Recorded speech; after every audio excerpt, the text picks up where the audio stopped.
बिस्मिल्लाहिर्रहमानिर्रहीम, अस्सलाम वालेकुम। आजकल मैं एक किताब का मुताला कर रहा हूँ, life and times of A Pakistani citizen. Aslam Siddiqui साहब की ये तहरीर है। एक अच्छी किताब जिस पर इंशाल्लाह मैं तफसीली तबसरा दूंगा बाद में। अभी मैं इसके एक मुकाम पे पहुंचा जो आगा हसन आबदी साहब के इंतकाल से मुतालिक था। चूँकि 5 अगस्त को आगा हसन आबदी साहब के इंतकाल को 30 साल मुकम्मल हो जाएंगे, तो मैंने सोचा कि क्यों ना सबसे पहले मैं उनके उस पोर्शन को आपसे शेयर कर लूं जिसका नाम उन्होंने रखा है ओबिचुअरी। आइए सुनते हैं। आगा हसन आबदी एक मुतनाज़े मगर बासर शख्सियत। आगा हसन आबदी का इंतकाल 5 अगस्त 1995 को दिल के आर्जे के बायस हुआ। उनकी बीमारी ने उनकी गुफ्तार को भी शदीद मुतासिर कर दिया था। उनके आखिरी अय्याम में वो वाज़ेह तौर पर सुनने से कासिर थे। कदीम लातीनी जबान का मकूला है लिनसिबोनम ऑफ द डेड, यानी मरने वाले के बारे में सिर्फ अच्छा बोलो। लेकिन जब बात एक ऐसे शख्स की हो जिसकी जिंदगी के कई पहलुओं से असरअंगेज और मुतनाज़िर रही हो, तो मुकम्मल खामोशी इंसाफ नहीं है। आका हसन आबदी एक गैर मामूली शख्सियत थे। उनकी कामयाबी की शदीद ख्वाहिश थी और इसी जज्बे के तहत उन्होंने अपने रास्ते में आने वाली हर रुकावट को अबूर किया। वो मुख्तलिफ ममालिक के बासर अफराद, सियासतदानों और ताकतवर तबका से राब्ते में रहे। चाहे वो अमेरिका के क्लार्क क्लिफोर्ड रहे हों, बरतानिया के बर्ट लाउस, मशरक़ वस्ता के कमाल उज़्ज़म, या पाकिस्तान, भारत, चीन और दीगर ममालिक के अशाफिया। इनसे ताल्लुकात के जरिए उन्होंने अपने बैंक बीसीसीआई को आलमी सतह पर फैलाया। बीसीसीआई एक ऐसा बैंक बन गया जिसे दुनिया भर में पजीराई मिली, मगर इसी बैंक पर बादशाह संगीन मालियाती बेज़ाब्तगियों, धोखाधड़ी और बदनवानी के इल्जाम भी लगे। ऑडिटर्स और मालियाती इदारों की मुबैना गफलत या मिली भगत से कई साल तक बेकायदियाँ छिपाई जाती रहीं। आगा आबदी ने मुख्तलिफ फलाही इदारे भी कायम किए, जैसे एजुकेशन फाउंडेशन और विलेज 2000 वगैरह, जिसके ज़रिए उन्होंने तालीम और फलाह के कई मंसूबे शुरू किए। उनकी सखावत वाकई बेमिसाल थी, लेकिन बाद औक़ात सखावत मालियाती नज़्म-ओ-ज़ब्त और मनफी असरात भी डालती है। ख़ास तौर पर शिकागो की एक सरमायाकारी में उन्हें शदीद नुकसान पहुंचा। उसके बाद बीसीसीआई को संभालना मुश्किल हो गया।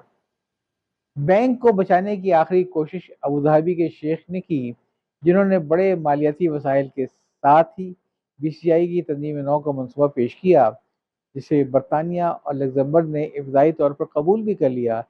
मगर अमेरिका की मशरिक़ वस्ती पॉलिसी पर असरअंदाज यहूदी लॉबी के दबाव पर यह मुआहदा ख़त्म कर दिया गया और बीसीसीआई को अचानक बंद कर दिया गया। ये तासुर देना गलत होगा कि आगा सनाब्दी किसी अरब एजेंसी के एजेंट थे।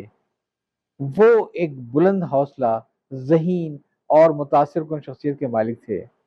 उनका नज़रिया था कि हर शख्स की कोई कीमत होती है, बस तरीका मालूम होना चाहिए। उन्होंने दुनिया भर के बासर अफराद, चाहे वो सुदूर हों या बादशाह या समाज के मोअज़्ज़ज़, उन सब से राब्ते कायम किए। दुनिया में जो शख्स दौलत और ताकत के जरिए खुद को एक बुलंद मुकाम पर ले जाए, वो हीरो माना जाता है। लेकिन अगर वही कोशिश नाकाम हो जाए तो उसे मुजरिम गर्दाना जाता है। आगा हसन आबदी ने अमेरिका में एक बड़ा बैंक खरीदने की कोशिश की, मगर अमेरिकन फेडरल रिजर्व ने इनकार कर दिया। बाद में क्लार्क क्लिफोर्ड के जरिए उन्होंने एक पेचीदा मनसूबा बनाया, जिसके तहत फाइनेंशियल जनरल बैंक को प्रॉक्सीज के जरिए कंट्रोल किया गया।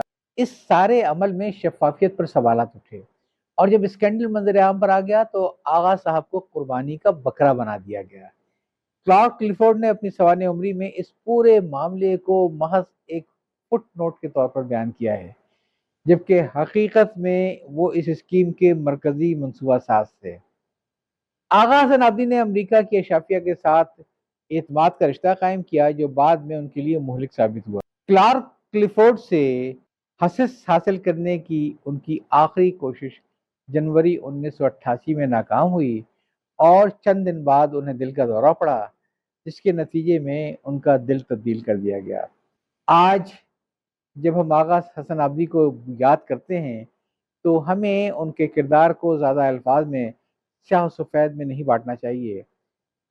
वो न एक मुकम्मल वली थे, न मुकम्मल मुजरिम। वो एक पुरजोश, ज़हीन, बाज़ औक़ात हद से बढ़ने वाले اور یقیناً اثر انگیز انسان تھے جنہوں نے اپنے خواب کو عالمی سطح پر پہنچایا، مگر شاید چند اصولوں کی قیمت پر۔